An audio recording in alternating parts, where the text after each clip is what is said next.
எல்லாருக்கும் வணக்கம். நான் ராம் பேசுகிறேன். அதாவது இன்றைக்கி நம்ம பார்க்க போகிற வீடியோ என்னென்னு பார்த்தீங்கன்னா, எஃபிஐயோட மோஸ்ட் வாண்டட் லிஸ்ட்டு எப்பவுமே நம்ம கேள்விப்பட்டிருப்போம். Top 10 most wanted list FBI, அமெரிக்காவில் இருக்கிற எஃபிஐ வந்து தேடக்கூடிய கிரிமினல்ஸை வந்து அவங்க லிஸ்ட் அப்டேட் பண்ணிகிட்டே போவாங்க. இதில் வந்து கடந்த 5 வருஷமாக ஒரு இந்தியனோட பேர் வந்து கண்டினியூஸாக டாப் 10 லிஸ்ட்டில் இருந்துகிட்டே இருக்குது. அவன் பேர் வந்து பத்ரேஷ்குமார் சேட்டன்பாய் பட்டேல் அப்படின்னு ஒரு 30 வயசு மதிக்க தொக்கக்கூடிய ஒரு இந்தியன். இவன் வந்து எஃபிஐயோட டாப் 10 லிஸ்ட்டில் வந்து 514வது பர்சனாக வந்து ஆட் பண்ணப்பட்டிருக்கான் மோஸ்ட் வாண்டட் ஃபியூகிட்டிவ்ஸ் லிஸ்ட்டில். கடந்த 5 வருஷமாக வந்து தேடிட்டு இருக்காங்க எஃபிஐ இவனை. இன்டர்போல் மூலியமாகவும் பல நாடுகள்லையும் வந்து இவனை தேடிட்டு இருக்காங்க.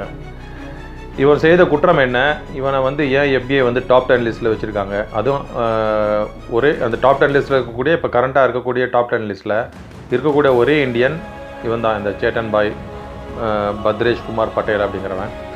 அப்போ இவன் செய்த குற்றம் என்ன, ஏன் வந்து இப்போ எஃபிஐ இவனை தேடிட்டு இருக்காங்க அப்படிங்கிறத பற்றி இந்த வீடியோவில் நம்ம பார்க்க போகிறோம். வாங்க வீடியோவில் போகலாம்.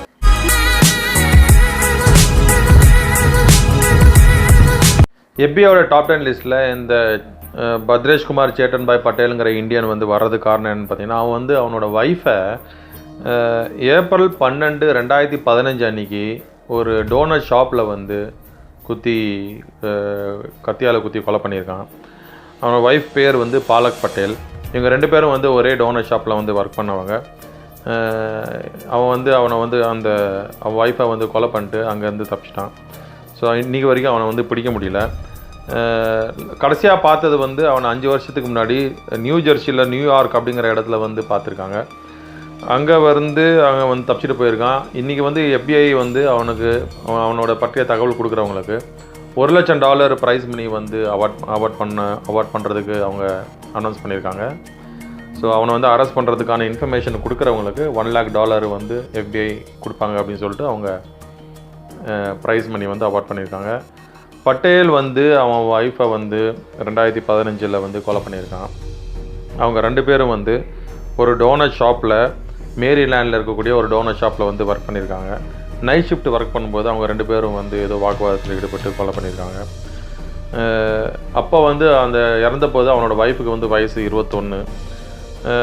அதாவது ஏப்ரல் 12, 2015 மிட் நைட் டைமில் வந்து அவன் வந்து கத்தியால் குத்தி, அதாவது நிறைய தடவை கத்தியால் குத்திட்டு அவளை வந்து கொன்னுட்டு, அது சிசிடிவி ஃபுட்டேஜில் வந்து அது பதிவாகிருக்கு. அங்கேருந்து அவன் வந்து தப்பிச்சிட்டு போயிட்டான் அப்படின்னு சொல்லிட்டு எஃபிஐ வந்து சொல்கிறாங்க. அவளை குத்திட்டு கொன்ன பிறகு அவன் ஷாப்லேருந்து வெளியில் வந்து அங்கேருந்து அவனோட அப்பார்ட்மெண்ட் இருக்கக்கூடிய இடத்துக்கு வந்து அவன் போயிருக்கான். அங்கேருந்து கொஞ்சம் பொருட்களை வந்து அவன் எடுத்துகிட்டு, கொஞ்சம் கேஷையும் எடுத்துக்கிட்டு, அங்கேருந்து ஒரு டாக்ஸியை பிடிச்சி அவன் நியூ ஜெர்சி இருக்கக்கூடிய ஒரு இன்டர்நேஷ்னல் அந்த ஏர்போர்ட்டு, லிபர்ட்டி இன்டர்நேஷ்னல் ஏர்போர்ட், அங்கே வந்து போக சொல்லி டாக்ஸியில் ஏறி அவன் வந்து கேஷையும் கொஞ்சம் பொருட்களையும் எடுத்துகிட்டு அவன் அப்பார்ட்மெண்ட்டை காலி பண்ணி போயிட்டான். காலையில் 3 மணிக்கு வந்து அவன் ஏர்போர்ட்டில் வந்து செக்இன் பண்ணியிருக்கான். அப்போ வந்து அவன் கையில் பேக்ஸ்லாம் ஒன்றும் இருக்குல்ல, ஜஸ்ட்டு வந்து ஒரு சின்ன ஒரு பேக்கில் வந்து துணியை மட்டும் கையில் வச்சுக்கிட்டு 3 மணிக்கு அந்த ஏர்போர்ட்டில் வந்து அவன் செக்இன் பண்ணியிருக்கான். அப்புறம் காலையில் 10 மணிக்கு வந்து செக் அவுட் பண்ணியிருக்கான் ஒரு ஹோட்டல், அதாவது நியூயார்க்கில் இருக்கிற பென் ஸ்டேஷனில் இருக்கக்கூடிய ஒரு ஹோட்டல்லேருந்து காலையில் 10 மணிக்கு அவன் செக் அவுட் பண்ணியிருக்கான். ஸோ இதுதான் வந்து அவனை கடைசியாக பார்த்ததாக வந்து சொல்லப்படுது. அதுக்கப்புறம் வந்து யாரும் அவனை பார்த்ததில்லை. ஸோ அதனால் வந்து எஃபிஐ வந்து அவன் ஒய்ஃபையாக வந்து கொன்னான் அப்படிங்கிற கேஸில் வந்து அவனை இப்போ தேடிட்டு இருக்காங்க. பட்டேலோட பூர்வீகம் வந்து குஜராத்தை சேர்ந்த விர்மகாம் அப்படிங்கிற இடத்துல வந்து பிறந்தவன் பட்டேல். அவன் குஜராத்தி. அவன் வந்து இந்த பாலக் பட்டேலை வந்து 2013வது வருஷம் வந்து கல்யாணம் பண்ணியிருக்கான். அரேஞ்ச் மேரேஜ் தான் 2 பேருக்கும்.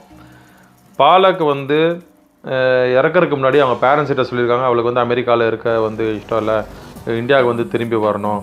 ஏன்னா வந்து ஹஸ்பண்டோடு இருக்கக்கூடிய அந்த ரிலேஷன்ஷிப்பில் வந்து பெரிய ஒரு விரிசல் ஏற்பட்டதுனால அவளுக்கு அவங்க கூட இருக்க விருப்பம் இல்லை அப்படின்னு சொல்லிட்டு அவங்க பேரண்ட்ஸ்க்கு வந்து தெரியப்படுத்தியிருக்காங்க. ஸோ இது வந்து அவங்க உறவு முறை சரியில்லை அப்படிங்கிறதுக்கு இது ஒரு காரணம். ஸோ அதனாலேயே வந்து அவன் பழி வாங்கறதுக்காக கொலை பண்ணியிருப்பான் அப்படின்னு சொல்லப்படுது. அப்போ இவனோட இந்த வைலண்ட் நேச்சரை வந்து இவன் ஒரு பயங்கரமான கிரிமினலாக வந்து கருதப்படுது, இந்த பத்ரேஷ்குமார் பட்டேலை அப்படின்னு சொல்லிட்டு எஃபிஐ வந்து சொல்கிறாங்க. அதனால் வந்து எஃபிஐ வந்து அவனை வந்து டாப் 10 லிஸ்ட்டில் வந்து மோஸ்ட் வாண்டட் கிரிமினல் லிஸ்ட்டில் வந்து வச்சுருக்காங்க. எஃபிஐயோட special agent charge Gordon P Johnson, அவன் வந்து என்ன சொல்கிறார் அப்படின்னா, இவன் வந்து ரொம்ப டேஞ்சரஸான கிரிமினலு.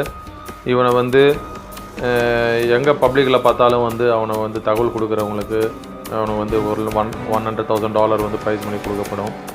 அதனால் வந்து ரொம்ப எக்ஸ்ட்ரீம் வயலண்ட் நேச்சர் இருக்கிறவன் அப்படின்னு சொல்லிட்டு அவர் சொல்லியிருக்காரு.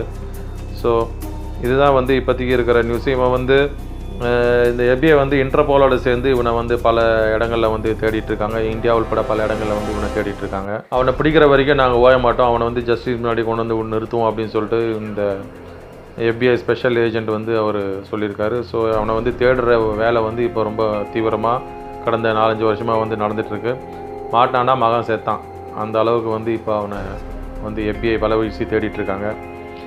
மேரிலேண்டில் இருக்கக்கூடிய டிஸ்ட்ரிக்ட் கோர்ட்டில் வந்து அவனுக்கு ஒரு லோக்கல் அரெஸ்ட் வாரண்ட்டை இஷ்யூ பண்ணியிருக்காங்க April 13, 2014. அப்புறம் பட்டேலை வந்து ஃபஸ்ட் டிகிரி மர்டர் அந்த இதில் வந்து அவனை சார்ஜ் பண்ணியிருக்காங்க. அப்புறம் செகண்ட் டிகிரி மர்டர், அப்புறம் first degree assault, second degree assault, using a dangerous weapon with intend to injure, இப்படிங்கிற எல்லா ஒரு கேஸ்லேயும் வந்து அவனை வந்து கோர்ட்டில் வந்து அவங்க வாரண்ட் இஷ்யூ பண்ணியிருக்காங்க. ஃபெட்ரல் அரெஸ்ட் வாரண்ட் வந்து யுனைடெட் ஸ்டேட்ஸில் இஷ்யூ பண்ணியிருக்கு. எங்கள் டிஸ்ட்ரிக்ட் ஆஃப் மேரிலேண்டில் இருக்கக்கூடிய டிஸ்ட்ரிக்ட் கோர்ட்டில் வந்து அவனை ஒரு அரெஸ்ட் வாரண்ட் வந்து இஷ்யூ பண்ணியிருக்காங்க April 20, 2015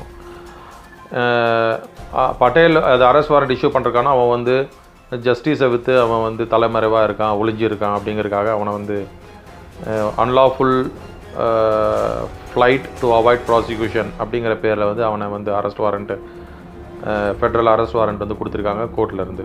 அந்த மேரிலேண்டில் இருக்கிற அட்டார்னி ஆஃபீஸ் கூட வந்து இன்டர்போல வந்து கான்டாக்டில் இருக்காங்க. பர்தேஷ்குமாரை வந்து பிடிக்கிறதுக்கு ஒரு வேளை நாட்டை விட்டு அவன் வெளியில் போயிட்டானோ அப்படிங்கிறதுக்காக. ஸோ இது வந்து இப்போதைக்கு அவன் 2015 தான் அவனை தேடிட்டு இருக்காங்க அப்படிங்கிறது ஒரு விஷயம். அதாவது இந்தியன், அதான் நான் வந்து இந்த வீடியோ போடணும்னு நினச்சேன். FBIயில் டாப் 10 இருக்கக்கூடிய இந்தியன் இவன். ஸோ ஒரு இந்தியனை வந்து தேடிட்டு இருக்காங்க அப்படிங்கிறது நமக்குலாம் ஒரு அசிங்கம். இந்த அளவுக்கு ஒரு கொடுமையான ஒரு கிரிமினலை வந்து அவன் இருந்திருக்கான், சொந்த பொண்டாட்டியை வந்து கொலை பண்ணிட்டான். ஸோ இது வந்து ரொம்ப மோசமான ஒரு செயல். இன்வெஸ்டிகேஷன் பண்ணக்கூடியவங்க என்ன சொல்கிறாங்க அப்படின்னா, அவங்க ஒய்ஃபான பாலக் பட்டேலுக்கு வந்து இந்தியாவுக்கு திருப்பி வந்துடணும் அப்படிங்கிறது வந்து அவளுக்கு அங்கே இருக்கவே விருப்பம் இல்லை, இந்தியாவுக்கு வந்துடணுன்ட்டு இருந்தது. அவள் இறக்கறதுக்கு 1 மாதத்துக்கு முன்னாடியே வந்து அவங்க விசா வந்து எக்ஸ்பைரி ஆகிறதா இருந்தது.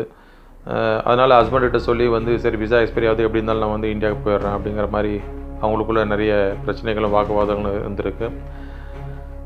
பட்டேல் வந்து ஒரு வேளை யூஎஸ்லேயே வந்து அவனோட சொந்தக்காரங்க மத்தியில் வந்து எங்கேயாவது டிஸ்டன்ஸ் ரிலேட்டிவ்ஸ் கிட்ட போய் ஒளிஞ்சிட்ருக்கலாம் அப்படின்னு சொல்லிட்டு இன்வெஸ்டிகேட்டர்ஸ் வந்து நம்புகிறாங்க.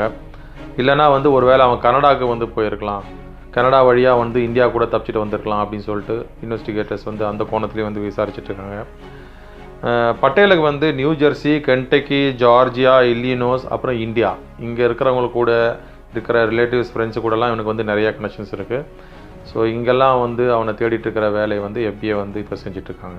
கடைசியாக வந்து இப்போ FBI என்ன சொல்கிறாங்க அப்படின்னா, இவனை வந்து இவனுக்கு வந்து இன்ஃபர்மேஷன் கிடைக்கக்கூடியவங்க, இல்லை அவனை வந்து அரெஸ்ட் பண்ணுறதுக்கு வந்து இன்ஃபர்மேஷன் கொடுக்கக்கூடியவங்க, FBI அவனை மவுண்ட் வாட்டர் லிஸ்ட்டான அவங்களுக்கு ஒரு டோல் ஃப்ரீ நம்பர் இருக்குது, 1-800-CALL-FBI அப்படிங்கிறது அந்த நம்பரு. அந்த நம்பரில் கூப்பிட்டு அவன் இருக்கிற இடத்த வந்து அவங்க சொல்லலாம், அவனை பற்றி தகவல் தெரியறவங்க வந்து தெரியப்படுத்தலாம். நம்பர் வந்து 1-800-CALL-FBI அப்படிங்கிறது. ஸோ இதுதான் வந்து சொல்லணும்னு நினச்சேன். அதாவது FBI டாப் 10 லிஸ்ட்டில் இருக்கக்கூடிய மோஸ்ட் வாண்டட் இந்தியன் கிரிமினல் இந்த பட்டேலுங்கிறவன். ஸோ இவனை வந்து இப்போ தேடிட்டுருக்காங்க. 100,000 ரிவார்டு அனௌன்ஸ் பண்ணியிருக்காங்க. ஸோ இதுதான் வந்து ஒரு செய்தியாக சொல்லணும்னு நினச்சேன். வேணும்ல என்னோட அடுத்த வீடியோவில் சந்திப்போம். Is Ram signing off. Thank you every one. Bye, take care, bye, thank you, good night.